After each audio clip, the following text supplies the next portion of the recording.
sebenarnya kan kita tahu bahwa sebenarnya tikar atau karpet itu kan kalau kita secara hanya melihat secara umum itu kan tidak berbahaya ya. Juga dan memang secara umum memang tidak berbahaya, tapi juga tidak bisa diartikan bahwa dia tidak mempunyai potensi bahaya dan risiko gitu ya. Tergantung juga dari kondisi yang ada. Jadi ketika dalam posisi terlipat atau tidak ya, nah itu bisa juga menjadi potensi bahaya begitu ya. Dalam kondisi posisi terlipat ya, ketika dia berada di tengah-tengah ruangan, kemudian ada yang melewat, bisa saja tersandung ya, kemudian jatuh, nah itu sudah menimbulkan potensi bahaya gitu ya. Dan bisa berbeda-beda juga ya, resikonya bisa tinggi atau rendah. Misalkan kalau tadi ya posisi terlipat, terus ada yang tersandung, kemudian ia cenderung jatuh ke lantai, ataukah jatuh ke lantai atau menabrak mesin yang bergerak ya, yang ada di dekatnya. Nah, itu kan tingkat potensinya akan berbeda begitu ya. Kalau dia menabrak mesin yang bergerak, itu akan potensi bahayanya akan bisa lebih besar. Nah, ini memang akan bergantung pada kondisi yang ada di lokasi masing-masing ya.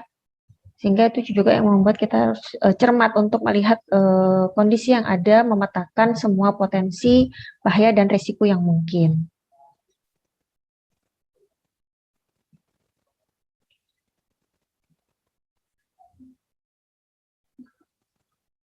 Kemudian kita juga sudah membagi beberapa kategori ya untuk kategori-kategori ini. Ada 4 kategori besar ya. Biasanya bahan-bahan bersikap racun atau asam itu masuk di kategori A. Nah, ini untuk bahan-bahan kimia ini sering menjadi concern ya, karena potensi bahaya dan risikonya juga cukup tinggi ya. Dan memang sering jadi juga digunakan, apalagi sekarang mungkin penggunaan bahan kimia lebih sering digunakan ya, dengan berbagai variasi kandungan bahan kimia. Itu juga menghadirkan tantangan tersendiri, apalagi bahan kimia ini juga ada yang tergolong dalam B3 ya, sehingga kita juga harus cukup rigid untuk memetakan kondisi yang bahaya faktor kimia ini. Kemudian tadi kayak kalau kayak tikar ya, tikar tergulung, kemudian ada bahaya tersandung. Nah, itu dia masuk dalam kategori yang mana, Dek? Di antara 4 ini?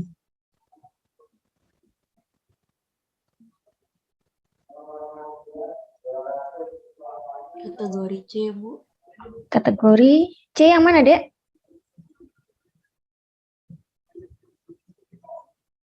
Ada berapa ya? Air minum sampai dengan transportasi. Masuk yang mana?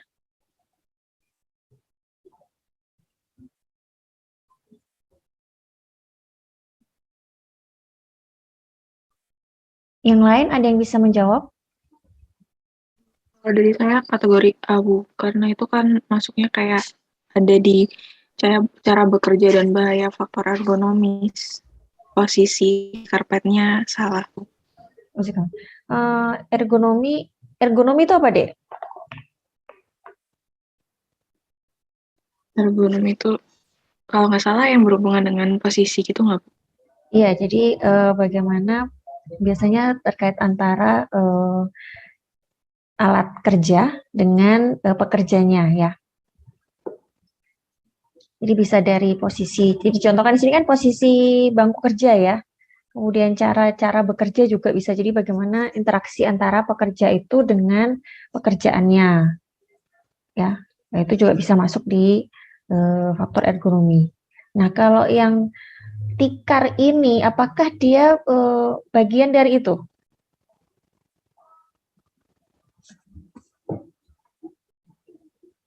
Termasuk dari objek kerjanya tidak yang dia kerjakan?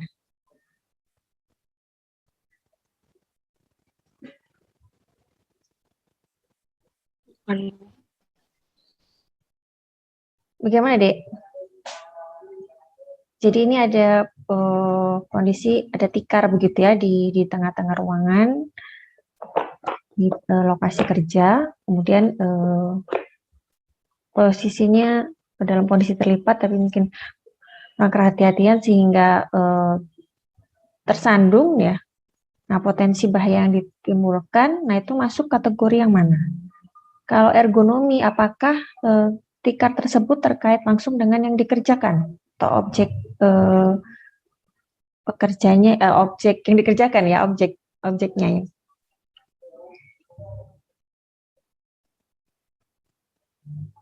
Bagaimana Adik Mia? Tadi yang memberikan jawaban ya? Atau mungkin yang lain ada yang ingin memberikan pendapat?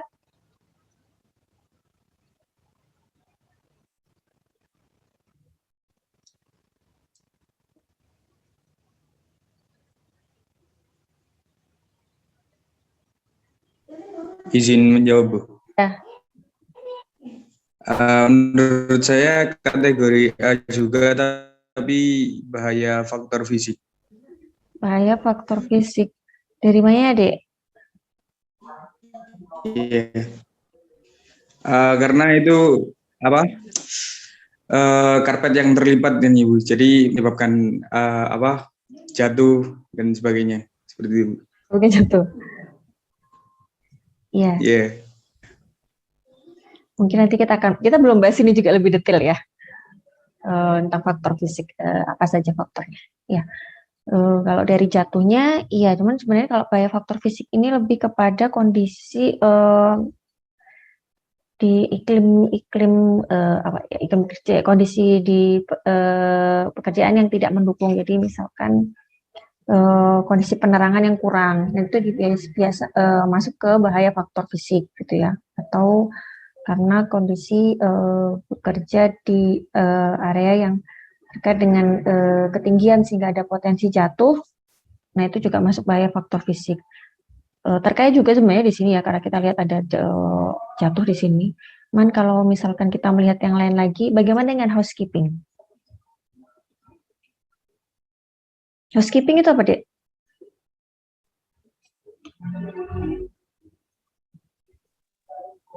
Ya mungkin izin jawab, Bu. Mungkin lebih ke perawatan ya, Bu, kalau housekeeping itu. Jadi atau mungkin kalau contohnya ruangan itu harus diposisikan atau dikondisikan sedemikian mungkin agar tidak terjadi potensi yang menimbulkan resiko pada keselamatan gitu, Bu. Mungkin menurut saya masuk juga ke housekeeping, Bu. Penataan masuk ke housekeeping tidak, Dek? Menurut saya iya, Bu, masuk, Bu. Penataan Karena kemudian mungkin kalau penataannya tidak tepat berarti istilahnya tidak dirawat gitu, Bu. iya, kemudian meletakkan semua pada posisinya semestinya, kerapian ya. Itu masuk housekeeping ya. Sehingga untuk yang kasus tadi tentang posisi tikar di tengah-tengah yang itu bisa memberikan potensi orang yang lewat akan tersandung, sebenarnya dia lebih tepatnya masuk ke housekeeping. Karena terkait dengan penataan dan kerapian. Harusnya kan tikar tidak berada di tengah-tengah lokasi kerja ya. Karena kan nanti menghalangi lalu lalang dari pekerja, apalagi di tengah-tengah itu ya. Jadi lebih pasnya sebenarnya masuk housekeeping. Gitu ya. Jadi kita lihat bahwa terkadang tidak mudah ya mengkategorikan suatu potensi bahaya ke dalam 4 kategori ini. Karena bisa jadi terkait juga dengan yang lain tadi ya, ada ergonomi dan bahaya faktor fisik. Memang agak terkait, tapi lebih besar kayak pasnya itu kayaknya di housekeeping ya, kalau kita lihat. Oke, kemudian contoh lain kemarin saya sudah singgung atau belum ya di video, saya lupa. Juga seperti misalkan ada juga yang dia bisa masuk di dua kategori sekaligus gitu ya, seperti api ya. Api itu dia masuk bisa di kebakaran ya, di kategori B. Tapi dampaknya itu dia bisa masuk ke A, yang bahaya faktor kimia ya. Dari hasil pembakaran itu kan menimbulkan asap, kemudian partikel debu. Nah, itu sehingga dia bisa masuk di dua kategori. Jadi itu kadang juga menjadi tantangan untuk tidak mudah mengklasifikasikan potensi bahaya yang ada di lokasi kerja gitu ya. Sehingga ini tidak akan mungkin bagi seseorang hanya mengidentifikasi dan menemukan solusi untuk semua elemen ya, tanpa kerjasama dengan tenaga kerja yang langsung berada di lokasi. Ya. Jadi penting juga bagi kita untuk melakukan konsultasi antara pekerja dengan pihak manajemen. Jadi pihak manajemen bisa mewawancarai ya pekerja yang ada di lokasi langsung mengenai potensi bahaya yang ada di tempat kerjanya. Kadang-kadang kan pekerja di lapangan tuh lebih tahu ya, karena dia sehari-hari berada di situ, dia lebih tahu potensi bahaya yang dia hadapi gitu ya sehari-hari. Jadi penting juga mengkomunikasikan ya, baik antara pihak manajemen yang aktif bertanya kepada pekerja dan sebaliknya, pekerja juga aktif gitu ya mengkomunikasikan setiap ada potensi bahaya, baiknya pekerja itu melaporkan kepada pihak manajemen. Bahkan nirmis gitu ya. Saya mungkin sudah belajar juga tentang nirmis ya. Nirmis itu kan hampir celaka ya. Jadi potensi bahkan hampir celaka, belum terjadi insiden, belum terjadi kecelakaan kerja, itu pun harus dilaporkan ke pihak manajemen ya, ataupun tim K3 yang ada di perusahaan, sehingga semua potensi bahaya dan risiko itu bisa teridentifikasi di awal ya. Jadi K3 itu kan yang memang yang ditekankan kan upaya preventif ya, bukan kuratif, pencegahan yang ditekankan. Jadi sebisa mungkin di awal itu kita sudah mengidentifikasi semua potensi bahaya dan risiko yang mungkin. Oke, next kita lanjut. Kemudian ini terkait kemarin kita juga sudah bahas masing-masing ya, dan ke masing-masing bahaya faktor kimia. Nah, ini kemarin juga sudah sempat disinggung. Ini bahan kimia ini juga menjadi penting karena tadi saya singgung ya, karena ada kemungkinan sifat B3 dan dampaknya juga ya terhadap kesehatan ya. Dan ketika kita seorang dewasa tuh ya, ketika istirahat menghirup sekitar 5 liter udara per menit, dan itu bisa mengandung debu, asap, gas uap gitu ya, bahkan zat-zat yang halus ya seperti fiber atau serat. Kemarin kita juga sempat ada kuliah tamu tentang, kalau yang ikut di pencemaran udara ya, tentang mikroplastik di udara gitu ya, seperti serat fiber yang halus gitu ya, walaupun lebih kecil walaupun lebih besar dari PM 2,5 dan PM 10 itu masih tetap mungkin untuk masuk ke saluran pernafasan kita gitu ya. Ya, termasuk sekarang juga kita ya dengan kondisi pandemi, bagaimana ada suatu penyakit yang dia bisa masuk luasa di saluran pernafasan gitu ya.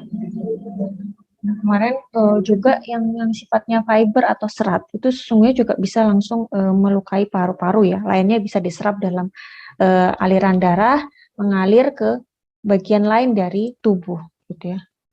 Kemudian ada zat-zat juga yang masuk lewat kontak dengan kulit ya. Itu bisa masuk ke pembuluh darah biasanya dengan area-area yang sering kita kontak ya. Misalnya bahan kimia itu seringnya kita kontak dengan tangan ya, atau juga yang area lain adalah wajah ya. Jadi kadang-kadang zat-zat itu juga bisa masuk melalui luka, ada mungkin lecet begitu ya, atau juga bisa melalui suntikan langsung ke dalam aliran darah. Semua bahan kimia itu harus dianggap sebagai sumber potensi bahaya sampai dampak bahan kimia tersebut sepenuhnya diketahui. Makanya kita penting ada MSDS itu ya, untuk mengetahui secara detail kandungan bahan kimianya sampai dampak dan bagaimana penanggulangannya ketika terjadi bahaya gitu ya, ketika kontak begitu ya, dan bagaimana paparan tersebut bisa dikendalikan gitu ya. Dan kita juga harus melihat nanti bagaimana perubahan wujudnya ya, karena bahan kimia itu kan juga bisa berubah wujud. Ini kita juga harus mengetahui secara pasti untuk menentukan bagaimana nanti kontaknya seperti apa ketika masuk ke dalam tubuh, dan bagaimana paparannya itu bisa dikendalikan. Kemudian ini kan juga sudah ya.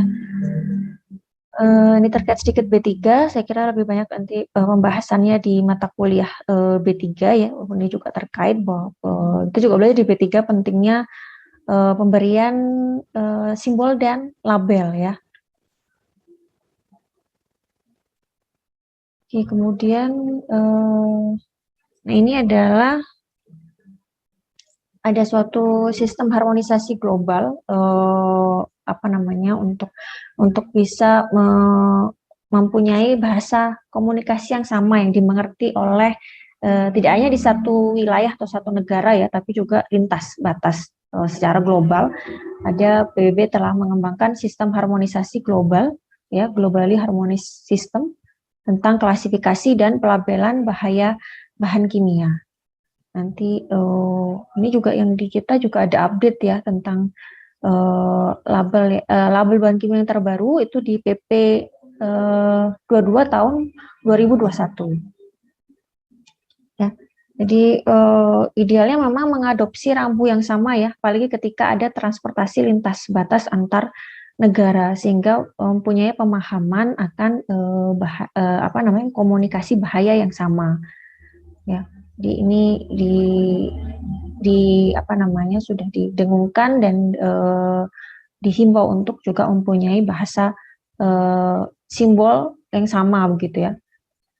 Dan ini penyediaan pelabelan di Indonesia sendiri memang menjadi kewajiban dari pengusaha atau siapa yang dia apa namanya menggunakan bahan kimia begitu ya untuk memudahkan dalam mengendalikan bahan kimia di tempat kerja. Ini contoh-contoh label yang ini biasanya untuk transportasi ya. Kita sendiri sering lihat paling gampang adalah di apa namanya tangki pengangkut bahan bakar ya, yang sering kita lihat kalau kita berpergian, terutama kalau keluar kota juga sering ketemu dengan truk pengangkut bahan bakar. Itu biasanya di belakangnya itu ada simbol ya, label B3 yang dia menggunakan mudah terbakar seperti itu. Jadi ini simbol-simbol yang digunakan ya. Yang biasanya berbeda-beda tergantung dari sifat bahayanya. Ya. Jadi untuk yang mudah terbakar, yang sebelah kiri ya, kemudian nanti berbeda lagi dengan bentuk terbakar yang lain ya, seperti sebelah kanan itu dia pyrophorix ya, terbakar secara spontan gitu ya, karena mungkin ada ketika suhu meninggi itu dia bisa terbakar secara otomatis begitu ya. Nah ini biasanya salah satu bentuk pengawasan yang dilakukan oleh pemerintah adalah ketika melakukan sidak gitu ya ke tempat-tempat industri yang dia memang menggunakan bahan kimia terutama B3. Jadi ketika di tempat penyimpanan atau TPS ya, dia punya TPS atau tidak, kemudian dilihat ketika di tempat apa namanya pengumpulannya itu di TPS-nya apakah sudah ada simbol dan label begitu ya. Ini kita bisa lihat di sini. Nah, ini tidak tertera ya. Bagaimana kondisinya deh ini? Tidak terlihat ya. Cukup jelas simbol dan label dan kondisinya adalah terbuka. Ini realnya. Padahal idealnya seperti ini ya. Kalau kita lihat di peraturan perundangan tentang labelan dan simbol B3 itu idealnya seperti ini. Jadi ada simbol, kemudian ada label, dan dalam kondisi yang tertutup ya kontainernya. Dan kalaupun memang banyak dalam jumlah yang banyak, bisa disusun dengan model seperti ini ya. Dengan jarak 60 cm antar apa namanya susunan tangki begitu ya. Kontainer ya ada.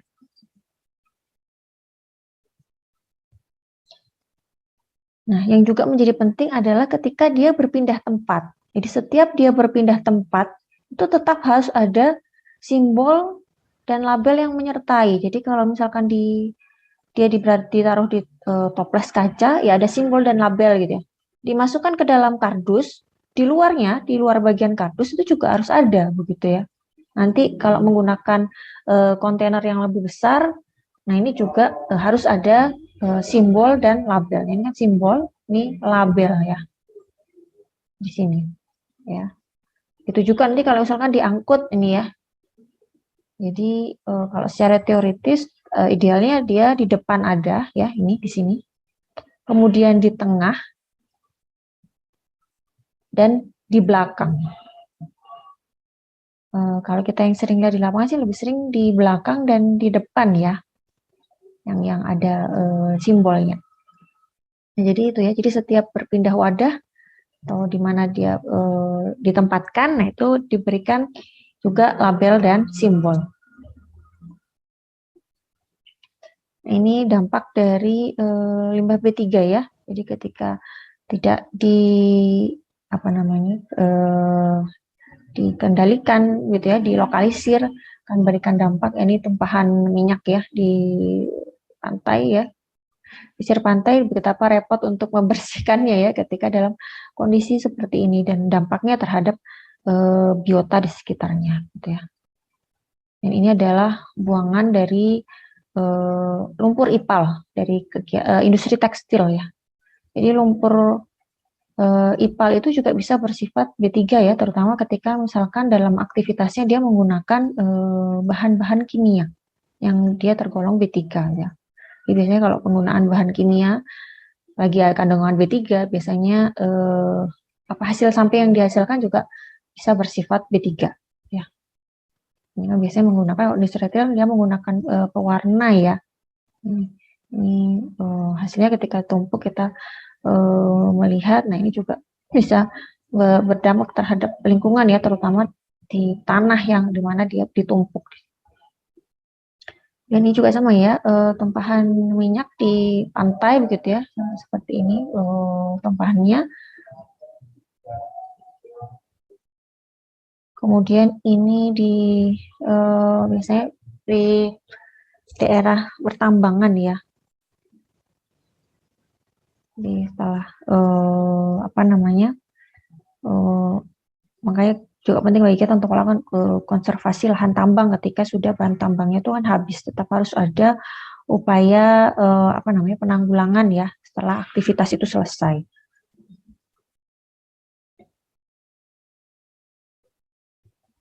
Nah, ini adalah contoh dari MSDS ya, kelewatan. Dari MSDS ya, Material Safety Datasheet. Ini contoh, maaf, lagi. Ya, ini untuk contohnya ini pembersih dari logam ya. Jadi ini yang kita sebut MSDS. Jadi ada identifikasi mengenai produk dan perusahaan yang menghasilkan ya, dari kode, nama, kemudian nama perusahaannya, alamat dari perusahaan, kemudian kontak ya, kontak dari perusahaan penghasil dari bahan kimia tersebut. Ya, tentangnya. Jadi mulai sejak dia disebut sebagai bahan sebagai B3 begitu ya, belum sebagai limbah, itu sudah harus ada MSDS gitu ya. Biasanya kita paling temui ini di lab ya. Di lab biasanya ketika kita membeli bahan kimia dalam jumlah besar begitu ya, botol-botol besar itu biasanya ada MSDS-nya. Ini ada juga kontak-kontak informasi ya, sehingga kalau terjadi apa-apa bisa menghubungi atau bisa melakukan klarifikasi ke pihak perusahaan penghasil. Ini kemudian ini golongan ya, golongan bahan kimianya. Ya terutama biasanya dari asam-asam kuat ya, yang potensi bahayanya besar. Kemudian ini komposisi ya, bahan atau kandungan yang ada dalam bahan kimia tersebut. Kemudian ini informasi mengenai identifikasi bahayanya. Ya, sampai di blok berwarna kuning ini ya, jadi kondisi emergensi sifat bahayanya seperti apa begitu ya, jadi bersifat korosif gitu dan sebagainya. Mau pencet lagi. Kemudian potensi masuk ke atau kontak dengan tubuh itu melalui apa begitu ya. Ini disebutkan di sini apakah pernafasan, kulit dan sebagainya. Tidak ya. Di sini juga informasi untuk masing-masing. Jadi ketika terjadi kontak itu bisa menyebabkan apa begitu ya. Oke, ini ada informasinya. Jadi seperti itu. Kemudian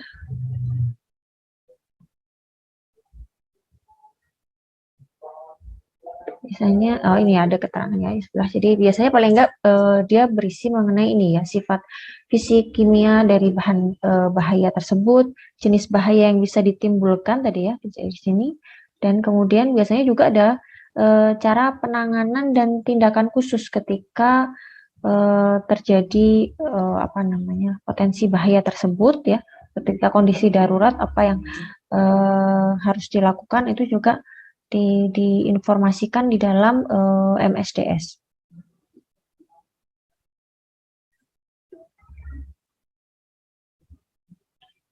Nah, kemudian kita bahas mengenai bahaya fisik tadi ya. Jadi ini biasanya terkait dengan yang hal-hal yang bersifat fisika ya. Jadi seperti kebisingan, penerangan, getaran, iklim kerja, gelombang mikro dan sinar ultra ungu. Ini salah satu acuan ya. Nanti ini bisa sambil diupdate juga yang terbaru. Ini nilai ambang batas faktor fisika di tempat kerja. Jadi ada ibaratnya kayak baku mutunya juga ya terkait dengan aspek fisik. Yang pertama adalah kebisingan. Bisingan itu semua suara yang tidak dikehendaki atau yang bisa mengganggu ya, yang bersumber dari alat-alat yang digunakan ketika proses produksi ataupun alat-alat kerja yang lain yang dia pada tingkat tertentu tadi ya mengganggu kita, mengganggu pendengaran. Biasanya sih yang suaranya keras ya, berlebihan atau dia terjadi dalam jangka waktu yang panjang gitu ya. Yang itu nanti bisa berdampak ke dalam terhadap kerusakan jaringan saraf yang sensitif yang ada di telinga kita, sehingga secara dampak begitu ya, maksudnya biasanya sih dalam jangka panjang ya, menyebabkan kehilangan pendengaran sementara atau permanen. Seringkali kadang itu baru terasa itu ketika sekian puluh tahun setelah bekerja. Jadi ada yang dia mulai kehilangan pendengarannya itu setelah pensiun, ya. Tapi terpaparnya sebenarnya ketika selama puluhan tahun bekerja, gitu ya, dengan kondisi kebisingan yang tinggi. Nah, idealnya baku mutu untuk kebisingan itu adalah 85 desibel. Ya. Jadi kalau sudah di atas 85 desibel itu sudah di atas ambang batas kebisingan. Jadi sudah tergolong bising gitu ya. Jadi kemampuan telinga kita untuk bisa menerima suara yang tinggi itu batasnya sampai 85 desibel. Dan selama 8 jam sehari. Jadi yang penting juga kita perhatikan adalah durasinya. Ya. Jadi maksimal itu 85 desibel selama maksimal 8 jam. Ya, jadi kalau misalkan dia 5 tapi sudah lebih dari 8 jam, misal sampai 10 jam, nah itu sudah di atas ambang batas. Ya, jadi penting juga kita melihat durasinya. Nah, kemudian untuk pengendalian kebisingan, yang pertama adalah kita melakukan identifikasi di sumber bising ya. Jadi alat-alat kerja apa yang menimbulkan kebisingan atau suara yang tinggi atau mengganggu begitu ya. Kita bisa mengidentifikasi itu dengan ini ya, rule of thumb sederhana. Jika kita bisa mengidentifikasinya jika sulit untuk melakukan percakapan, nah itu berarti menjadi pertanda bahwa tingkat kebisingan mungkin sudah melebihi batas aman. Yang sering itu kalau di kita termasuk juga di sini di FTP juga ada, itu adalah genset. Pernah berada di sampingnya genset, Dek? Mudah tidak untuk berkomunikasi? Sulit, Bu. Ya, lebih keras suara gensetnya kan ya? Iya, Bu. Kalau pas di FTP kan kita juga ada di belakang ya. Belakangnya FTP itu kan ada kayak gedung itu kan ada genset itu. Kalau pas pintunya dibuka dan kita berada di situ, itu terdengar suara gensetnya tuh. Dan ini juga genset termasuk yang sering ya digunakan dalam kegiatan kerja. Jadi apalagi sekarang kadang-kadang kan memang dibutuhkan cadangan listrik ya, untuk misalkan terjadi pemadaman sewaktu-waktu, kita bisa menggunakan genset, sehingga genset ini memang menjadi yang juga sering digunakan dalam aktivitas kerja gitu ya. Nah, lebih bisa kita pastikan kalau kita melakukan pengukuran di lapangan. Kita bisa melakukan pengukuran kualitas udara dan kebisingan.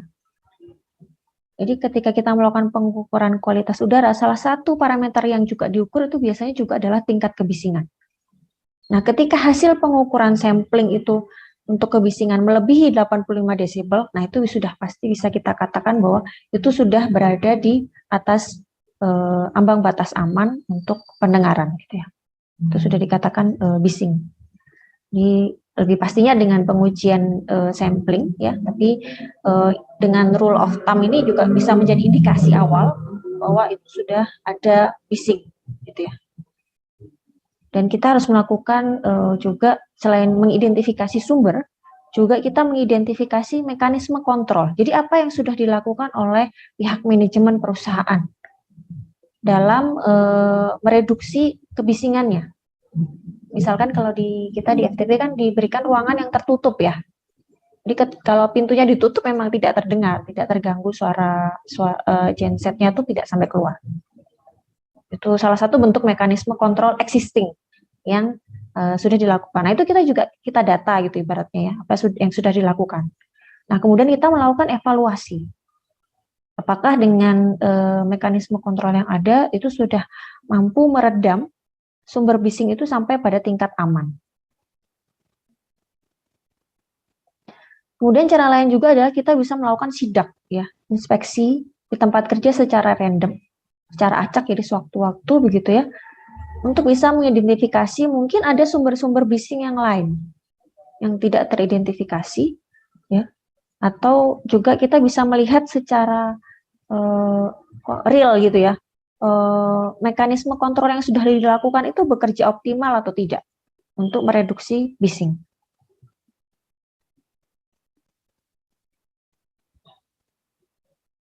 Kemudian APD ya, itu biasanya menjadi pilihan kita ketika kita tidak mampu mengendalikan kebisingan, biasanya APD menjadi pilihan untuk bisa mampu mereduksi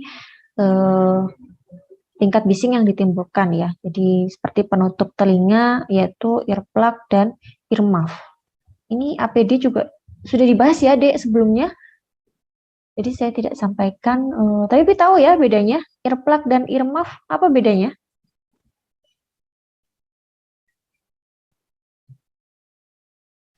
Izin menjawab Bu. Ingat saya kalau earplug itu yang bentuknya agak lebih kecil jadi langsung masuk ke lubang telinga. Kalau earmuff itu yang kayak headset.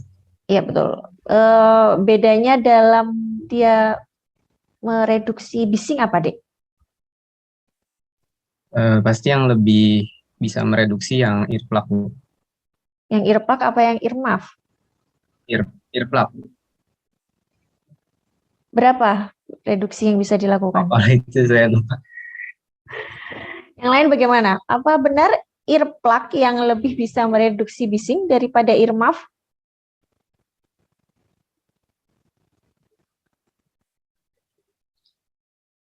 Silakan, Dek. Bisa sambil di searching juga ya. Saya kira juga banyak di internet. Aku kalau browsing juga hasilnya earplug yang lebih bisa memproteksi daripada earmuff. Oke, berapa Dek tingkat bisingnya? Untuk tingkat kebisingan yang bisa direduksi itu nggak dijelaskan, Bu. Jelaskan. Iya. Yang lain bagaimana? Izin menjawab Bu. Ya. Saya searching hasilnya earmuff Bu. Nah, earmuff berapa Dek? Tidak dijelaskan, tapi untuk konsistensi lebih baik earmuff. Ada nggak yang menemukan ininya, nilai tingkat reduksi yang bisa dikurangi?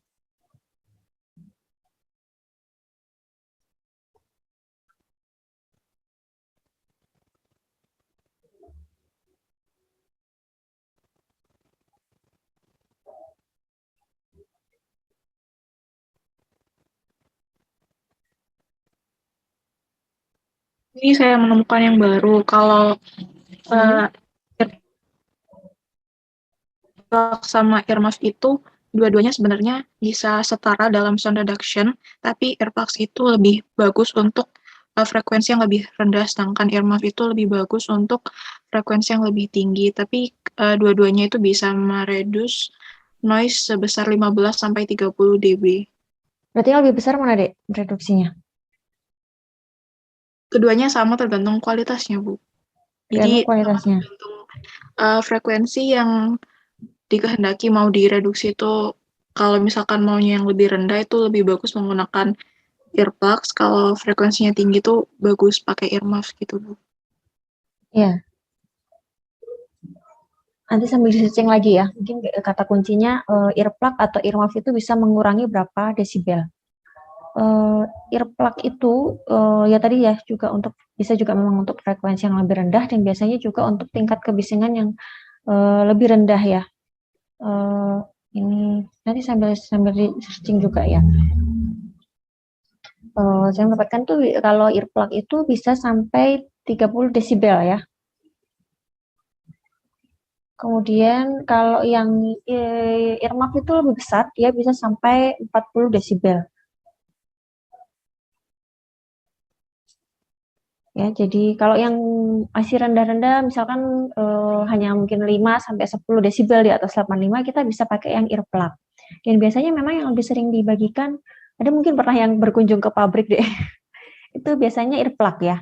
Nah, mungkin kalau seperti yang sering itu kan dari genset ya. Jadi genset kan tingkat kebisingannya biasanya tidak terlalu tinggi ya. Kalau dulu dari teman-teman yang PKL yang mereka pernah mendapatkan data pengukuran dari genset itu mereka sampai 90 desibel. Jadi hanya selisih 5. Sehingga biasanya yang dibagikan itu dari perusahaan ketika ada yang berkunjung ke pabrik itu menggunakan earplug. Kalau earmuff itu yang lebih besar ya. Kalau kita lihat kan memang yang lebih penuh memberikan perlindungan kan earmuff. Karena untuk tingkat kebisingan yang lebih tinggi.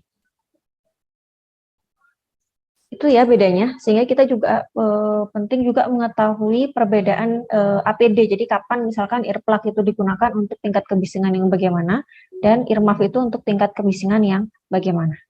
Ya.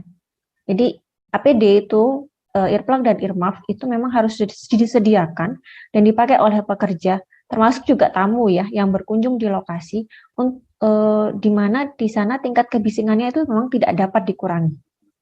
Ya. Tapi kalau misalkan bisa ada upaya lain, nah itu yang lebih diprioritaskan. Cara lain juga adalah dengan melakukan rotasi pekerjaan. Jadi kan ada batas maksimal adalah 8 jam. Ya.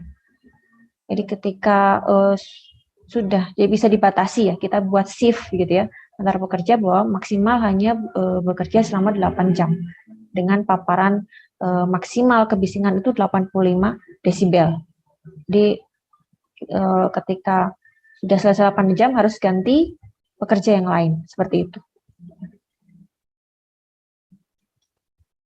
Kemudian terkait dengan penerangan. Nah, ini biasanya untuk pekerjaan-pekerjaan yang memang dia membutuhkan ketelitian ya atau penglihatan yang fokus gitu ya. Misalkan untuk pekerjaan merakit benda-benda yang kecil itu membutuhkan tingkat penerangan yang lebih tinggi. Jadi seperti mengemas kotak atau merangkai benda-benda yang kecil ya menjadi satu. Nah, itu membutuhkan tingkat penerangan yang lebih. Nah, dengan perbaikan penerangan itu diharapkan meningkatkan produktivitas. Jadi mereka bisa lebih cepat menghasilkan produk begitu ya, dan bisa mengurangi tingkat kesalahan atau produk yang error begitu ya. Nah, ini kalau penerangannya kurang sesuai, biasanya kita gitu ya, itu cenderung untuk menyesuaikan akhirnya dengan kondisi. Jadi kita akhirnya jadi membungkuk kecenderungannya ya. Ya kayak kita mulai mata kita mungkin kurang jelas, akhirnya kita kan kalau ke laptop kan makin lama makin dekat ya. Seperti itu jadi kecenderungan, dan mencoba untuk memfokuskan penglihatan. Itu kalau berlangsung dalam durasi yang lama itu kan menimbulkan masalah pada punggung ya. Kita kalau di depan laptop juga kadang terlalu lama dalam kondisi terlalu dekat itu juga bermasalah pada punggung kita, juga mata ya, nyeri di mata, tidak nyaman, dan juga lama-kelamaan itu bisa memperlambat pekerjaan. Nah, sehingga penanggulangannya adalah bagaimana memastikan setiap pekerja itu bisa mendapatkan tingkat penerangan yang sesuai gitu ya dengan pekerjaannya. Jadi kita bisa melihat di lapangan apakah pekerja itu masih dalam posisi membungkuk gitu ya dengan penerangan yang ada gitu ya. Jadi yang ideal adalah bisa bekerja dengan posisi tegak gitu ya. Kemudian tidak memincingkan mata. Dan juga tidak berada di bayang-bayang dari lampu. Kadang kan kita juga ada area gelap ya ketika menggunakan lampu kan ada yang tertutup bayang-bayang gitu. Jadi memang penting juga untuk bisa mengatur posisi dan arah dari lampu sesuai dengan posisi pekerjanya sehingga bisa meningkatkan visibilitas pada saat bekerja gitu ya. Ini untuk menghindari tadi ya dampak-dampak penyakit akibat kerja tadi diantaranya ya karena posisi yang salah ini kan juga terkait dengan ergonomi gitu. Nah kemudian berikutnya adalah getaran ya. Getaran itu adalah di situ disebutkan definisinya ya. Jadi gerakan bolak-balik secara cepat ya, bisa naik turun atau ke kanan dan ke kiri, bisa memantul ya ke atas bawah, ke belakang, ke depan secara teratur terus-menerus dan bisa dalam waktu yang cepat gitu ya. Di arah bolak-balik dari posisi kedudukannya semula. Ini bisa menimbulkan dampak negatif ya. Yang pertama ketika misalkan memegang peralatan yang bergetar, itu akan mempengaruhi tangan dan lengan ya, terutama dalam kita bekerja dalam waktu yang lama terus-menerus dengan menggunakan peralatan yang bergetar. Nah, itu bisa menimbulkan kerusakan pada pembuluh darah dan sirkulasi di tangan. Jadi paling tidak biasanya mengganggu sirkulasi atau peredaran darah di bagian badan yang kontak dengan alat yang menimbulkan getaran, gitu ya. Contohnya yang digambar itu ya sebelah kanan atas tuh kan, ketika diperbaikan jalan menggunakan alat yang bergetar, gitu ya. Kemudian contoh lain seperti mengemudi traktor begitu ya, atau mungkin alat kendaraan berat lain yang berada di jalan yang bergelombang. Dengan kebetulan kursinya juga kurang pas ya, kurang ergonomi dengan posisi badannya sehingga mengakibatkan getaran itu ke seluruh tubuh. Ini bisa menyebabkan nyeri punggung di bagian bawah ya.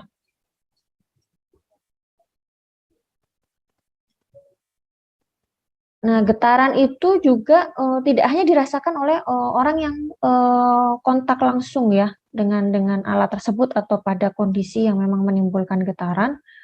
Ada mesin-mesin besar di tempat kerja yang itu bisa menimbulkan getaran terhadap orang-orang di sekitarnya yang tidak kontak langsung dengan mesin tersebut. Nah, itu bisa menyebabkan nyeri dan kram otot. Jadi getarannya itu kayak apa namanya? Tersalurkan gitu ya. Merambat ya, istilahnya merambat ke lokasi di sekitarnya. Nah, batasannya untuk baku mutunya di sini ya, getaran dari alat kerja, baik yang kontak langsung maupun tidak, itu ditetapkan sebesar 4 meter per sekon kuadrat. Nah, untuk pengendaliannya, yang pertama pada sumber ya, jadi alat yang menimbulkan getaran, kita bisa mendesain ulang peralatan tersebut, ya, atau melakukan modifikasi, bisa memasang penyerap getaran atau peredam kejut, gitu ya, sehingga bisa mengurangi tingkat getaran yang ditimbulkan. Kalau dia dari mesin yang besar, kita bisa memasang penutup lantai, ya, yang bisa menyerap getaran. Termasuk juga APD-nya kita bisa menggunakan alas kaki dan sarung tangan yang bisa menyerap getaran atau kejutan yang ditimbulkan. Kemudian bisa mengganti peralatan yang tua dengan model baru yang dia tidak menimbulkan getaran. Gitu ya. Kemudian juga bisa kita batasi ya tingkat getaran itu dengan peredam yang kita pasang pada pegangan atau kursi kendaraan ya. Atau juga bisa menggunakan kalau sudah ada teknologi yang digunakan, nah itu juga bisa menggunakan teknologi remote control untuk bisa lebih ini ya tadi secara otomatis misalkan mematikan atau menghidupkan alatnya sehingga bisa mengurangi tingkat getarannya. Nah, kemudian ini yang disebut sebagai iklim kerja. Jadi terkait dengan suhu biasanya. Jadi ketika kita bekerja di suhu di atas atau di bawah batas normal, itu kecenderungannya akan menimbulkan dampak fisiologis ya. Ada respon alami yang kita berikan gitu ya terhadap suhu, cenderung akan memperlambat pekerjaan. Ya kayak kita bekerja di ruangan yang panas ya, mengap, tidak ada sirkulasi udara, itu tentu mempengaruhi fokus kita ketika kita bekerja ya. Cenderung kadang mungkin memperlambat pekerjaan, cepat lelah juga ya karena udara yang panas. Gitu. Jadi ada suhu ideal juga yang harus diatur sesuai dengan beban kerja. Nah kita bisa lihat di tabel ini ya. Jadi untuk durasi kerjanya, jadi kan tadi 8 jam per hari. Nah itu suhunya sesuai beban kerja ya. Kalau 30 derajat Celcius 8 jam per hari, beban kerjanya ringan, itu oke ya. Jadi batas maksimalnya ada 30 derajat Celcius. Tapi kalau misalkan suhunya lebih panas dengan beban kerja yang sama ya, yang ringan, kita lihat itu ya, makin ke bawah ya, dia memerlukan waktu istirahat yang lebih. Jadi boleh misalkan sampai 32,2 derajat Celcius untuk pekerjaan yang ringan, tapi konsekuensinya harus lebih banyak istirahatnya ya daripada kerjanya ini. 75% istirahat. Ya. Seperti itu ya. Dan ketika lihat juga ya berat semakin berat juga beban kerjanya, suhu yang idealnya diberikan adalah yang lebih rendah gitu ya. Jadi ini untuk beban kerjanya adalah sesuai dengan kalori yang dibutuhkan ya. Kalau sampai dengan 500 kilokalori per jam dia termasuk yang berat, tapi kalau di antara 100 sampai 200 dia termasuk beban kerja yang ringan. Ini kita juga melakukan pengukuran suhu ya ketika di lokasi kerja, apakah suhunya masih ideal ya untuk bisa para pekerja itu bekerja dengan prima ya dengan kondisi suhu yang ada. Oke, kemudian ini pengendalian untuk iklim kerja. Jadi memastikan bahwa memang ada sirkulasi udara yang cukup ya. Jadi bisa memastikan posisi dinding dan pembagi ruangan itu kan kadang ada di perkantoran gitu ya. Kadang mereka di satu ruangan besar, kemudian disekat-sekat seperti itu kan ya. Itu kita harus memastikan bahwa sirkulasi udaranya itu lancar, jadi tidak terhalangi oleh dinding atau sekat yang dibuat. Kalau tidak, kita membuatkan ventilasi begitu ya untuk bisa mengalirkan udara di sana, tapi juga tidak menimbulkan langsung gitu ya terkena pada pekerja. Jadi kalau misalkan ada sirkulasi udara, anginnya itu tidak langsung terkena pada pekerja. Sama seperti kita misalkan memberikan AC ya pada perkantor lokasi di kantor begitu, nah, itu memastikan bahwa ibaratnya angin ya udara yang dikeluarkan dari AC itu tidak nyentrong gitu ya ke pekerjanya langsung. Pengaturan-pengaturan itu juga yang bisa menjadi pengendali, kemudian bisa juga mengurangi beban kerja ya pada pekerja yang dia bekerja dalam suhu yang tinggi, atau juga memastikan bahwa mereka itu mempunyai memberikan akses ya terhadap air minum gitu ya, sehingga memenuhi kebutuhan air mereka supaya tidak terjadi dehidrasi dan memastikan mereka punya waktu istirahat yang cukup. Kemudian ini untuk yang radiasi. Jadi untuk radiasi itu ada yang tergolong gelombang mikro, ada yang tergolong sinar ultraviolet.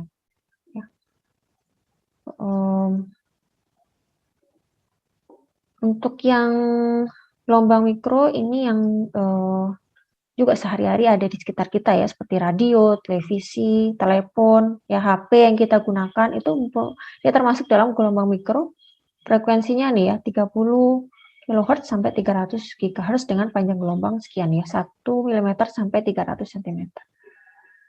Ini radiasinya yang bisa diserap oleh permukaan kulit.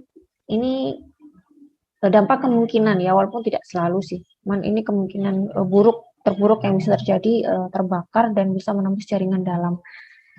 Ini kan kita juga terkait dengan radiasi ya, seperti handphone yang biasa kita gunakan dalam sehari-hari, sekarang kita kan tidak bisa melepaskan dari handphone ya, itu juga punya tingkat radiasi begitu ya, sehingga masuk ke otak kita ya.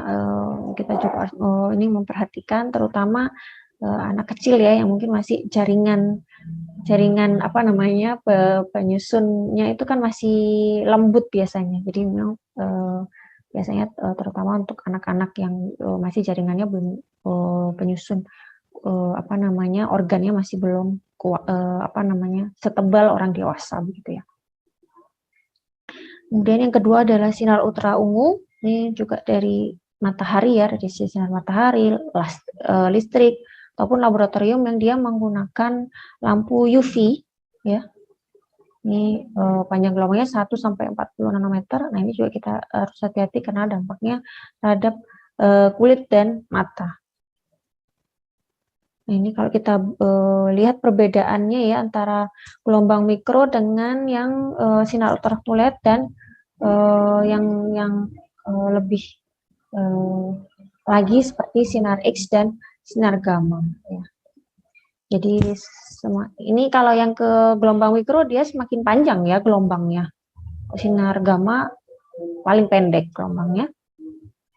Terbalik dengan frekuensi dan energinya. Gelombang mikro itu frekuensi dan energinya rendah, sebaliknya sinar gamma itu frekuensi dan energinya tinggi. Nah, ini kan yang menebarkan sifat bahaya sebenarnya ini ya, terkait frekuensi dan energi tinggi yang dihasilkan. Sehingga kalau kita bekerja di mana ada, terutama ini ya, radioaktif ya, sinar X, sinar gamma, nah itu harus ada upaya mengontrol tingkat radiasinya.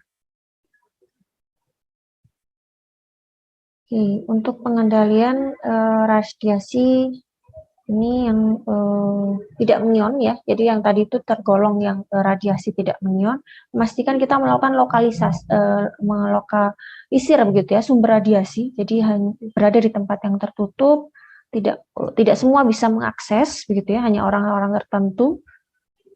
Kemudian sebisa mungkin berada pada tempat yang memang apa namanya, tidak semua orang bisa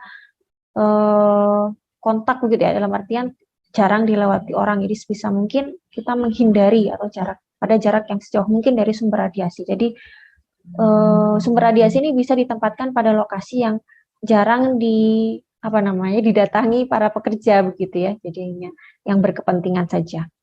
Dan sebisa mungkin tidak terus-menerus kontak dengan benda-benda yang bisa menimbulkan radiasi. Tetap harus dibatasi paparannya gitu ya, dan waktu kontaknya. Kemudian menggunakan APD jika sama sekali kita tidak bisa menghindar begitu ya dari kontak dengan yang menimbulkan radiasi, dan ada pemantauan secara rutin. Oke, itu untuk yang kategori A. Kemudian berikutnya adalah untuk yang kategori B ya, keselamatan. Tadi salah satu yang sering adalah biasanya terkait dengan housekeeping.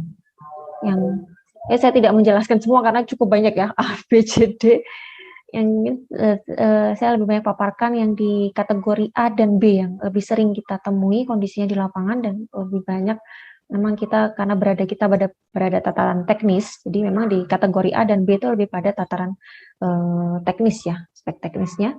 Nah, ini contohnya adalah skipping, dan kemudian adanya potensi bahaya mekanikal.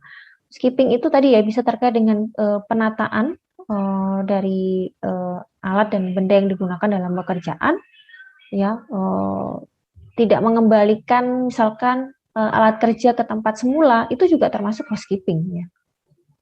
Tidak memperhatikan kebersihan, kerapian dari alat dan benda kerja juga termasuk housekeeping.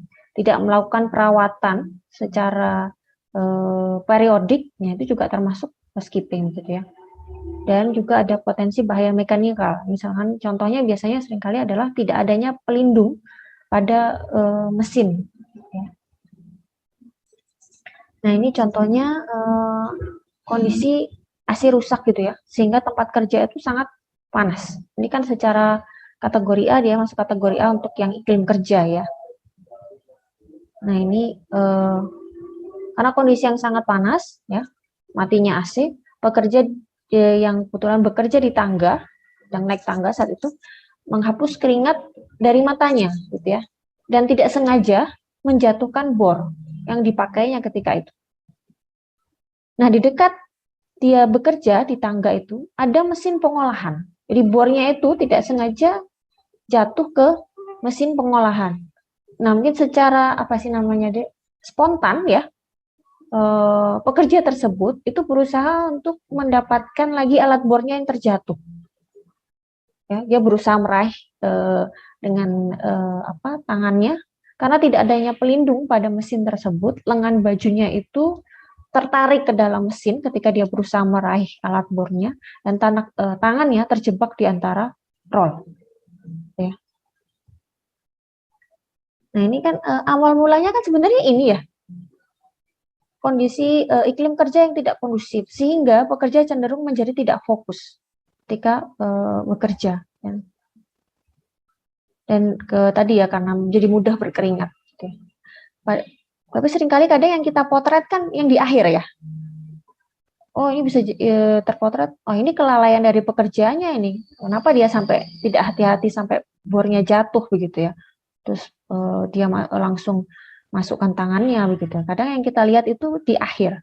Padahal bisa jadi kita juga harus mengidentifikasi sebenarnya sebab awal mengapa itu bisa terjadi. Jadi sampai padahal kalau kita bisa identifikasi di awal, bisa jadi sebenarnya faktor fisik itu juga berkontribusi. Nah ini juga kita harus bisa mencoba mengidentifikasi ya sebab terjadinya kecelakaan kerja. Jadi faktor apa saja yang mempengaruhi. Kita lihat di sini kan contoh. Nah di sini dicontohkan adalah tadi ya kalau dari kategori B yang dicontohkan, yang dia masuk ke potensi bahaya mekanikal, tidak adanya pelindung pada mesin sehingga kemungkinan untuk kontak langsung dengan mesinnya. Nah, kemudian di sini dikatakan bahwa sangat penting untuk memiliki sistem pelaporan kecelakaan dan hampir celaka yang baik. Jadi adanya sistem pelaporan. Jadi setiap ada kejadian kecelakaan kerja itu harus dilaporkan dan detail gitu ya. Jadi siapa pekerjanya, kemudian dampak yang dia dapatkan itu apa, bekerja di mana begitu ya, alat apa yang menyebabkan atau terlibat dalam menimbulkan kecelakaan kerja itu apa, waktunya kapan gitu ya, apa yang sudah dilakukan untuk menanggulangi kecelakaan kerja. Ini masih menjadi tantangan di kita. Waktu itu ada yang PKL mengenai kecelakaan kerja. Ini juga menjadi judul yang masih jarang diambil oleh mahasiswa yang PKL ya. Kebanyakan mahasiswa PKL itu mengambil judul SMK 3 atau pengendalian risiko. Waktu itu ada yang PKL tentang kecelakaan kerja. Dia berusaha mengidentifikasi dari dokumentasi yang dimiliki oleh perusahaan pada saat itu. Dan ternyata dari dokumentasi yang dia dapat, itu pelaporannya tidak lengkap. Jadi ada yang hanya tanggal, kemudian dampaknya apa, tapi tidak disebutkan itu dia pekerjanya berasal dari bagian mana. Jadi datanya itu cenderung bolong-bolong. Ya, itu memang menjadi tantangan kita terkait dengan data record. Ya, bahkan di sini kalau dalam K3 itu near miss, kejadian hampir celaka itu pun juga harus dilaporkan. Jadi misalkan kita hampir jatuh begitu ya, tapi tidak jadi, itu harusnya dilaporkan idealnya ya. Sehingga itu bisa menjadi masukan yang berharga untuk tim K3 untuk bisa melakukan pencegahan supaya tidak terjadi near miss ataupun insiden ya kalau benar-benar terjadi. Nah, itu yang ini juga menjadi tantangan kita ya, untuk apakah kita juga melaporkan gitu ya, setiap near miss yang terjadi. Ini juga membutuhkan keaktifan dari pekerja, aktif untuk bisa melaporkan gitu ya kondisi di tempat kerjanya. Ketika dia hampir celaka itu juga idealnya memang disampaikan kepada pihak manajemen. Kemudian di sini juga dinyatakan bahwa dengan menggabungkan penyelidikan tidak menyalahkan pekerja. Jadi kita tidak bisa menyatakan bahwa oh ini salah pekerjanya. Seperti kemarin disinggung juga ya di kuliah tamu dari beliau bahwa ada konsekuensi PHK itu kan ya ketika ada suatu terjadi kelalaian, tapi tidak serta-merta bahwa oh ketika dia tidak melakukan ini atau terjadi kelalaian langsung di PHK, tidak, tetap ada observasi ya, berdasarkan investigasi begitu ya. Jadi tetap kita tidak bisa menyalahkan pekerja. Jadi seperti kejadian yang tadi kita baru uraikan adalah ternyata ada faktor fisik yang berkontribusi begitu ya. Jadi tidak serta-merta bahwa ketika terjadi kecelakaan kerja itu ada kelalaian dari pekerjanya ya. Bisa jadi juga ada faktor-faktor yang lain yang berkontribusi. Nah, ini sistem pelaporan keselamatan yang baik itu merupakan cara penting untuk memutus rantai kecelakaan. Jadi di sini disebutkan bahwa ada sistem pelaporan keselamatan yang baik. Jadi setiap ada kecelakaan kerja, ada near miss, ataupun kondisi di tempat kerja yang tidak ideal ya. Seperti tadi misalkan kondisi suhu yang terlalu panas. Itu kan butuh keaktifan pekerja ya untuk mengkomunikasikan. Kadang kan kita tergolong cuek, biarin aja gitu ya. Atau akhirnya nerima saja dengan itu, hendaknya dikomunikasikan. Dan dari pihak perusahaan juga bisa aktif menggali ya dari pekerja terkait dengan kondisi di tempat kerja. Ya, jadi butuh kerjasama banyak pihak ya. Oke, sementara itu untuk yang potensi bahaya dan risiko. Saya lanjutkan sedikit ke penilaian risiko. Bisa ya, Dek? Mungkin nanti kita sekitar 15 menit, nanti baru kita diskusi di akhir ya. Sedikit untuk penilaian risiko.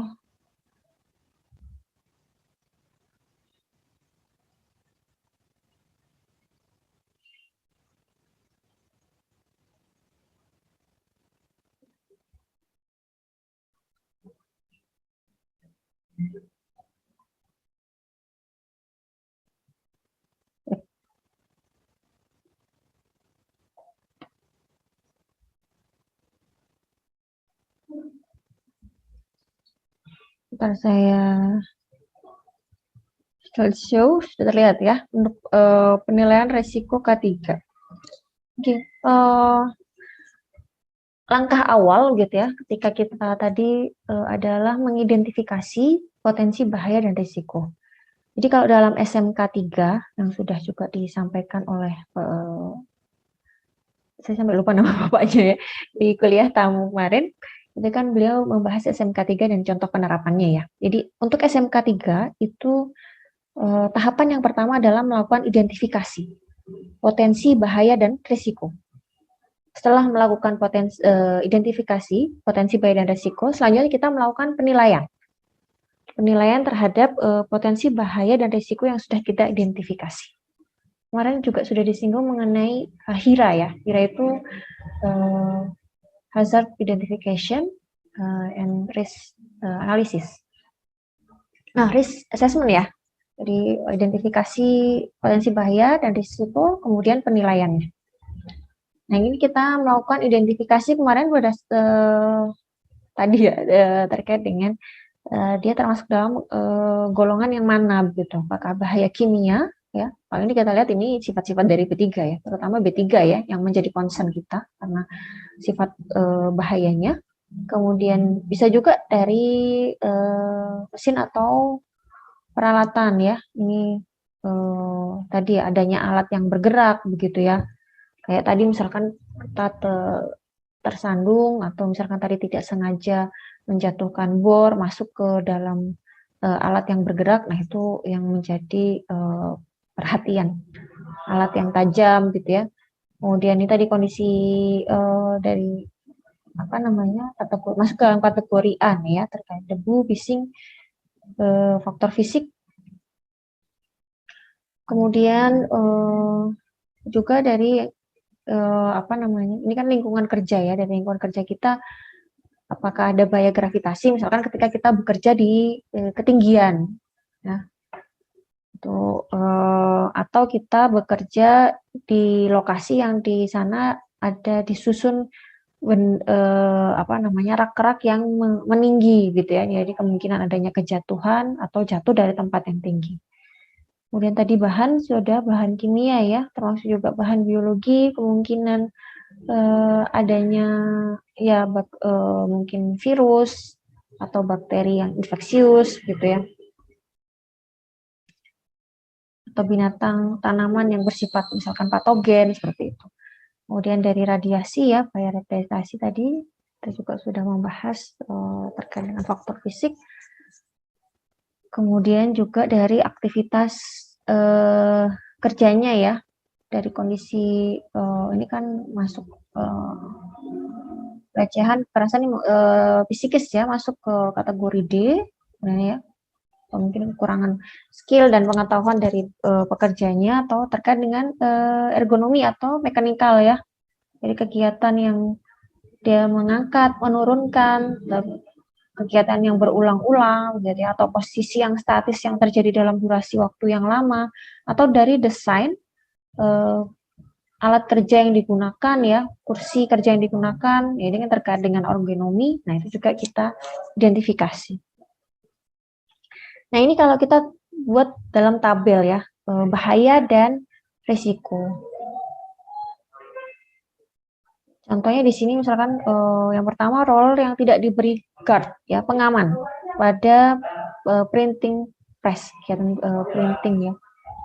Nah ini risiko yang ditimbulkan adalah tangan pekerja yang mungkin akan kontak langsung ya dengan alatnya, masuk dan bisa hancur. Ini ya, masuk ke rollernya itu tadi. Nah, ini kita identifikasinya. Kalau kita lihat berarti ada perbedaan ya antara bahaya dan risiko. Bahaya itu ya kita melihat ya apa ya yang bisa menimbulkan apa namanya dampak begitu ya. Sementara risiko itu dampaknya ya. Jadi akibat dari kemungkinan akibat yang ditimbulkan dari bahaya itulah risiko ya. Jadi penting kita juga untuk bisa membedakan apa itu bahaya dan bedanya dengan risiko gitu ya. Ya, sebentar. Contoh yang lain juga mungkin tadi terkait dengan kebisingan ya.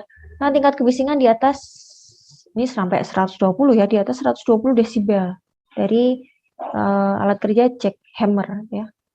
Nah, ini dampaknya tentu akan menimbulkan kerusakan pendengaran. Jadi, ini sebagai potensi bahaya ya, tingkat kebisingan yang di atas baku mutu. Kemudian dampaknya terhadap kesehatan dia tergolong dalam resiko. Oke. Bisa membedakan ya antara bahaya dan resiko. Oke, next. Kita lihat yang pekerja di sebelah kiri. Sifat bahayanya apa, Dek?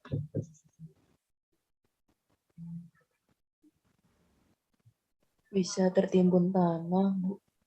Tertimbun tanah. Itu masuk ke bahaya apa resiko? Oh, bahayanya kerjanya di bawah tanah. Ya, bekerja di jauh di bawah permukaan tanah ya, atau di dalam kedalaman yang tinggi. Itu adalah masuk dalam potensi bahaya. Dampaknya apa tadi, Dek? Tertimbun ya. Tertimbun tanah, kesulitan bernafas gitu ya. Dan bisa bahkan dampak lanjutannya bisa menimbulkan kematian gitu ya, tanpa diketahui gitu misalkan. Atau misalkan terjadi longsor secara tiba-tiba. Oke, kalau yang kanan apa potensi bahayanya?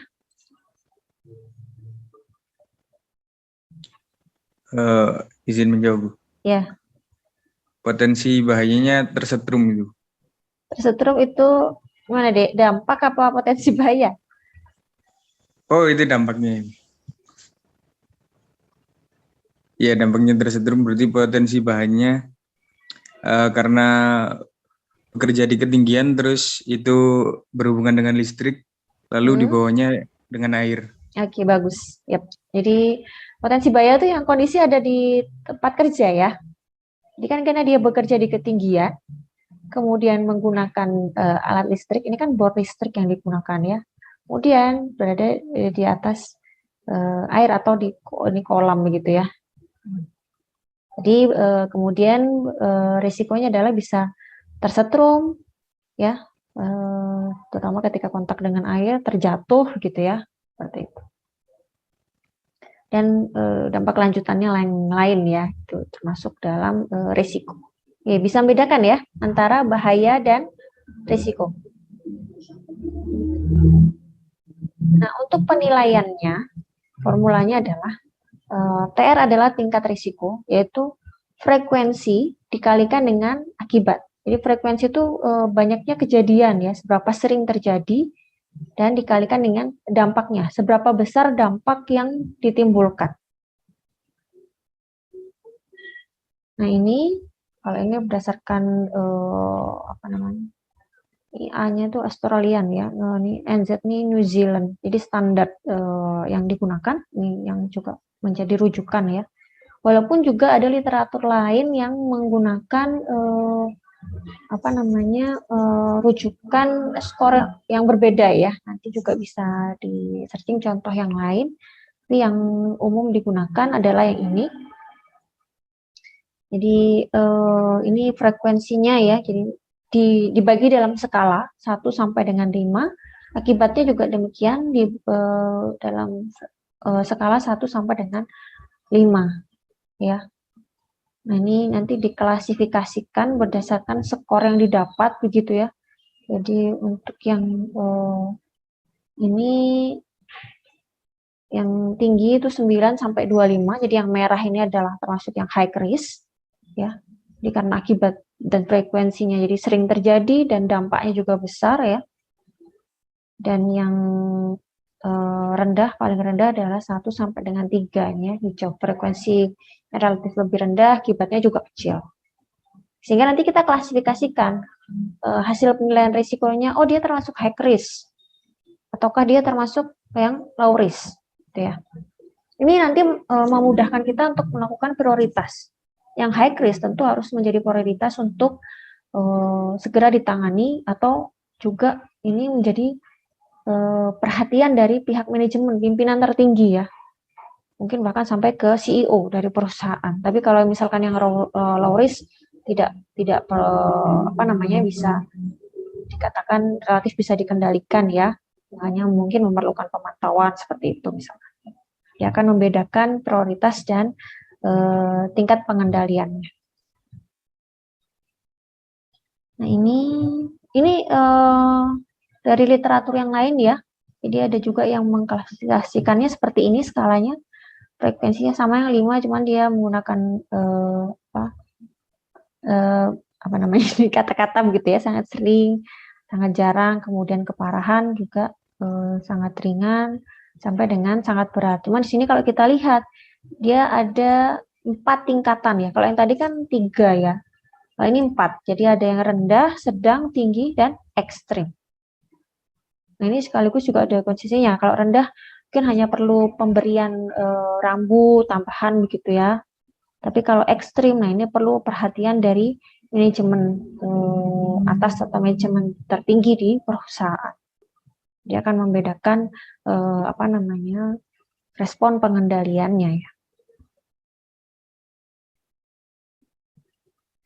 Nah kemudian ada yang disebut sebagai hierarki pengendalian risiko. Jadi tingkatan pengendalian risiko. Yang pertama adalah kita mengusahakan adanya eliminasi. Sebisa mungkin kita hilangkan potensi bahayanya. Jadi kayak tadi ya, jangan, kalau bisa ya jangan bekerja di kedalaman yang tinggi begitu ya. Atau misalkan kalau ada galian yang apa namanya, galian yang dalam, ya kita tutup saja galiannya. Nah itu berarti sudah dia bisa menghilangkan bahayanya. Kalau tidak bisa dihilangkan bahayanya, kita turun ke bawah. Ini adalah substitusi. Kita ganti. Jadi misalkan tadi alat yang menimbulkan getaran kita ganti dengan model terbaru yang dia tidak menimbulkan getaran. Nah, itu termasuk contoh yang substitusi. Kalau tidak bisa juga substitusi, kita turun lagi ke perancangan ya. Ini biasanya juga apa namanya rekayasa juga engineering ya. Nah, ini kita melakukan modifikasi pada alat. Misalkan kita berikan guard ya, di pengaman supaya tangan itu misalkan tidak kontak langsung dengan alatnya, gitu ya. Nah, ini nomor eliminasi sampai dengan perancangan itu bisa mengurangi bahaya. Nah, ini kalau 1, 2, 3 ini tidak bisa, kita turun lagi ke administrasi. Administrasi ini bisa dengan adanya SOP. Jadi kita membuat SOP gitu ya, bahwa setiap pekerja itu harus melakukan pekerjaannya itu sesuai SOP. Jadi tahapan 1 dia harus seperti ini, 2 seperti ini. Itu harus dipatuhi. Nah, itu kita buat SOP. Sehingga pekerja itu bisa bekerja dengan aman gitu ya. Atau kita buat aturan tambahan gitu ya, seperti itu. Atau memberikan pelatihan, sosialisasi, kemudian menerapkan durasi kerja ya, rotasi tadi, adanya shift bekerja, itu masuk administrasi, pemberian tanda bahaya ya, pemberian label tadi juga, adanya poster, rambu, itu termasuk administrasi. Kalau tidak bisa semua ini kita lakukan, langkah yang terakhir adalah APD. Jadi kalau dalam K3, APD itu adalah dia urutan terakhir dari pengendalian risiko. Jadi ketika keempat ini tidak bisa dilakukan, maka baru kita pilih APD. Atau APD itu sifatnya sebagai tambahan. Jadi misalkan kita melakukan substitusi dan APD, ya, atau misalkan administrasi dan APD. Jadi APD itu sebisa mungkin menjadi pilihan terakhir ketika semua upaya yang mungkin itu tidak bisa kita lakukan, atau dia sifatnya sebagai tambahan atau pelengkap dari metode pengendalian risiko yang lain. Nah, untuk administrasi dan APD, itu dia sifatnya mengurangi paparan, tidak menghilangkan bahaya. Jadi bahayanya akan tetap ada, cuman yang kita kendalikan adalah paparannya. Oke, jadi kita lihat juga ini arah panahnya ya, kehandalan dan perlindungan makin ke atas itu semakin besar. Jadi yang memiliki kehandalan dan perlindungan terbesar adalah eliminasi. Sama sekali dia bisa menghilangkan bahayanya. Turun ke bawah, kehandalan dan perlindungannya akan berkurang. Semakin ke bawah, sehingga kita lihat APD itu memberikan kehandalan dan perlindungan yang paling kecil dibandingkan metode pengendalian yang lain. Sehingga kalau kita lihat APD itu sesungguhnya tidak menghilangkan sifat bahaya, dia hanya mengurangi paparan. Ini menjadi penting sehingga nanti ketika dalam pengendalian bahaya dan risiko itu jangan sampai kita hanya mengandalkan APD saja. Tapi kita coba juga 4 metode lain di atasnya. Kalau tidak memungkinkan baru kita menggunakan APD atau kita gabungkan APD itu dengan metode pengendalian yang lain. Oke, ini contoh-contohnya tadi ya untuk mengeliminasi bahaya. Jadi ketika kita bisa menghilangkan sama sekali, ya kita termasuk dalam yang eliminasi ini ya. Jadi kebisingan, ya kalau bisa kita matikan ya sudah, ya termasuk eliminasi, hilang sudah sifat bahayanya. Ya. Atau misalkan kita ganti bahan kimia yang berbahaya itu kita ganti misalkan dengan yang lain, yang misalkan menggunakan air atau menggunakan uap panas misalkan. Nah itu sudah termasuk eliminasi. Nah, eliminasi bahaya itu tidak boleh sampai mengarah ke metode alternatif produk atau proses yang kurang efektif. Gitu. Jadi jangan sampai ketika kita memilih eliminasi bahaya itu akan berpengaruh terhadap efisiensi proses produksi atau ke kualitas produk yang dihasilkan. Ketika efisiensi produksi itu menjadi turun atau kualitas produk itu menjadi turun ketika kita melakukan eliminasi, maka eliminasi ini tidak bisa kita gunakan. Jadi eliminasi itu hanya bisa kita gunakan ketika itu tidak berpengaruh ke kualitas produk maupun efisiensi dari proses produksi. Ya.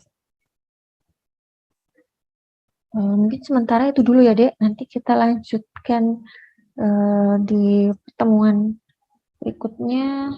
Masih ada sedikit sebenarnya, tapi ya lumayan. Ya, saya kira nanti kita lanjutkan pertemuan berikutnya karena masih agak banyak ya. Mungkin sementara ada yang mau didiskusikan dulu, dipersilahkan.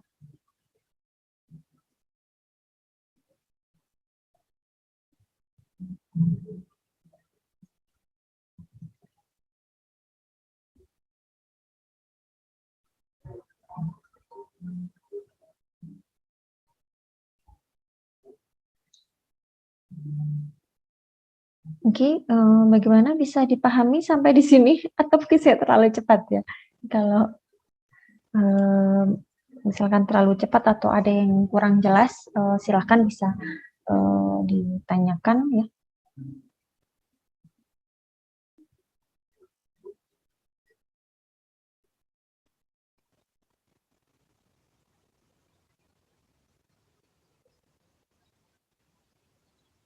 Mungkin cukup Bu dari saya. Yang lain bagaimana? Juga Bu, dari saya sudah.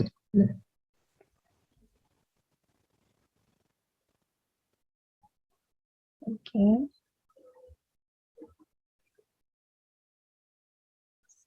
Iya, tadi itu apa namanya masih yang menjadi penting adalah terkait dengan tadi ya identifikasi potensi bahaya dan risiko, kemudian bagaimana kita melakukan penilaian. Nanti kita lanjutkan lagi di pertemuan berikutnya untuk cara penilaiannya. Teman tadi kita sudah mengetahui hierarki begitu ya, pengendalian risiko. Jadi yang juga ada yang kalau kita lihat misalkan ketika ada suatu potensi bahaya begitu ya, kalau misalkan kita memilih pengendaliannya adalah APD ya, itu bagaimana? Apakah ketika ada potensi bahaya itu bisa kita langsung memilih APD sebagai pengendalian risiko?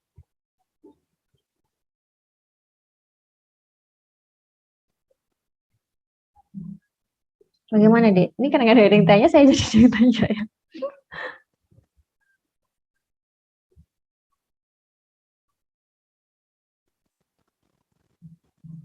Mungkin saya izin bertanya, Bu. Iya, tadi saya juga tanya sebenarnya. Oh, iya Bu. Gimana Bu ya? Ini boleh. Apa, Dek? Kalau mau tanya duluan silakan. Ini sebenarnya bukan masalah materinya sih Bu, tadi yang waktu salah satu pengendalian itu kan kayak dengan pelaporannya itu yang jelas gitu Bu, tapi kalau misalkan kita sudah ada di lingkungan kerja gitu ya Bu, dan kita menjadi staff di K3-nya, terus dari materi kemarin yang sempat disampaikan dengan Bu Tia itu kan ada perusahaan yang cenderung menutupi insiden atau bahkan kecelakaan hingga kematiannya gitu Bu, jadi kalau misalkan ada yang sampai fatal, meninggal atau mungkin sampai katakanlah tangannya masuk ke mesin gitu Bu. Nah itu cenderung ditutupi oleh perusahaannya biar tetap lolos waktu ini audit gitu Bu. Nah posisi kita sebagai staf K3 di perusahaan itu kan istilahnya kayak nur dari atasan Bu. Kalau misalkan atasan itu menghendaki untuk merahasiakan insiden atau fatality gitu, sikap kita yang baik bagaimana ya Bu? Ya, itu dilematis ya. Kalau kita cenderung vokal, mungkin kondisi pekerjaan kita yang terancam gitu ya, Dek. Tapi kalau tidak disampaikan, itu juga bisa menjadi permasalahan ke depan. Yang seperti saya sampaikan tadi bahwa idealnya memang dalam K3 ini, sebenarnya juga ini terkait dengan SMK 3 ya. Jadi yang penting di awal itu adalah perlunya komitmen atau kebijakan dari perusahaan. Di sebelum melakukan perencanaan itu yang awal penting adalah itu adanya apa ya namanya niat yang baik begitu ya, kemauan yang baik dari perusahaan untuk juga aktif dalam kegiatan pengelolaan K3 begitu ya. Jadi kalau tanpa itu juga sulit begitu ya. Seperti tadi kondisi di perusahaan yang memang tidak kondusif buat kita gitu ya untuk bisa tadi ideal begitu ya. Kalau dalam kondisi seperti itu ya, ya kita coba untuk menyampaikan begitu ya dengan cara yang baik begitu ya, karena kan kalau itu ditutupi kita tidak bisa melakukan tadi ya investigasi sebenarnya penyebabnya apa ya, karena bisa jadi bukan dari perusahaan ya, gitu kan bisa banyak faktor ya, bisa dari kelalaian juga begitu ya, atau memang kondisi mungkin iklim kerja yang tidak mendukung. Nah itu kan butuh dilakukan investigasi sehingga bisa mengetahui penyebab sebenarnya dari kecelakaan kerja. Harapannya itu nanti kita tidak terjadi lagi gitu ya, karena tadi ya bisa sampai fatal, misalkan sampai dengan kematian, itu kan sesungguhnya merugikan perusahaan gitu ya. Walaupun ditutupi, nanti ada kemungkinan untuk terjadi lagi kalau tidak diatasi begitu ya, tidak dicari sebenarnya penyebab permasalahannya apa gitu ya. Dan itu yang mungkin disounding ya Dek, ke pihak perusahaan. Jadi lebih kepada mengedepankan kebaikan-kebaikan ya, dampak-dampak positif yang bisa didapatkan ketika kita melakukan pelaporan dan investigasi. Jadi sebenarnya ya untuk kebaikan semua pihak, untuk memberikan keuntungan juga untuk perusahaan supaya mereka tidak keluar biaya yang banyak ya. Karena ketika misalkan ada pekerja yang misalkan terluka gitu ya, atau sakit saja, itu sesungguhnya sudah merugikan perusahaan, dalam artian kan mereka kekurangan SDM gitu kan, akhirnya itu mempengaruhi juga nanti terhadap misalkan produk yang dihasilkan, tidak akan sebanyak ketika misalkan bisa full team seperti itu. Jadi dari itu mungkin juga bisa ditunjukkan dari aspek ekonomi. Kadang kan pihak perusahaan itu kan juga berhitung dari aspek ekonomi ya. Jadi kita bisa juga memaparkan, ketika terjadi kecelakaan kerja ternyata justru dampaknya secara ekonomi seperti ini. Tapi kalau ketika diatasi bisa memberikan dampak ekonomi yang seperti. Jadi mencari celah yang dimana itu bisa diterima oleh pihak perusahaan. Sebenarnya concern perusahaan itu lebih kemana sih begitu? Ketika misalkan mereka masih mengesampingkan K3, mungkin karena faktor ekonomi ya, ataupun mungkin dari faktor regulasi, ya, itu bisa kita ambil celahnya di mana yang bisa didengar oleh pihak perusahaan. Seperti itu ya, Dek? Terima kasih. Ya memang butuh proses ya. Biasanya mereka yang sudah bagus dalam hal K3 itu perhatian dari pimpinan tertinggi, manajemen itu juga besar. Ya, komitmen itu dari pihak perusahaan. Kalau kita bisa melihat saya yang sudah relatif baik kan dari perusahaan-perusahaan yang besar ya, atau perusahaan di multinasional, karena memang mereka tidak hanya dari segi komitmen, tapi juga didukung oleh kondisi finansial yang mumpuni. Itu juga tetap butuh komitmen ya. Dari dulu teman-teman yang ini mungkin tidak terkait dengan K3, tapi ada cerita dari teman-teman di perusahaan Bukit Asam ya, salah satu perusahaan batu bara yang terbesar juga di Indonesia. Itu mereka kan sering memenangkan mendapatkan proper ya, menangkan proper itu. Ternyata rahasianya adalah mereka mengatakan bahwa mereka mendapatkan perhatian yang besar dari pihak manajemen. Jadi pimpinan perusahaan itu tidak ragu-ragu untuk memfasilitasi, termasuk dengan pendanaan. Jadi waktu itu saya juga pernah buku pelatihannya B3 itu juga banyak yang dari perusahaan Bukit Asam yang ikut begitu ya, karyawannya. Jadi perhatian dari perusahaan, komitmen dari perusahaan itu demikian besar. Jadi difasilitasi untuk ikut pelatihan, diberikan pendanaan begitu ya. Concernnya itu, sehingga dampaknya ya bisa mereka rasakan, salah satunya yaitu ya berhasil mendapatkan predikat proper itu terus-menerus secara nasional selama bertahun-tahun.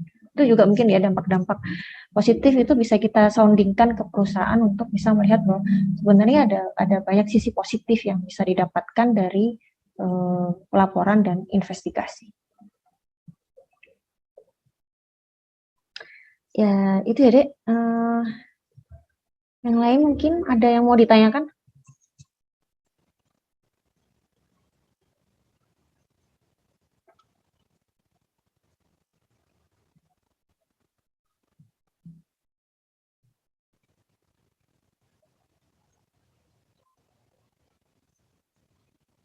Oke, tidak ada.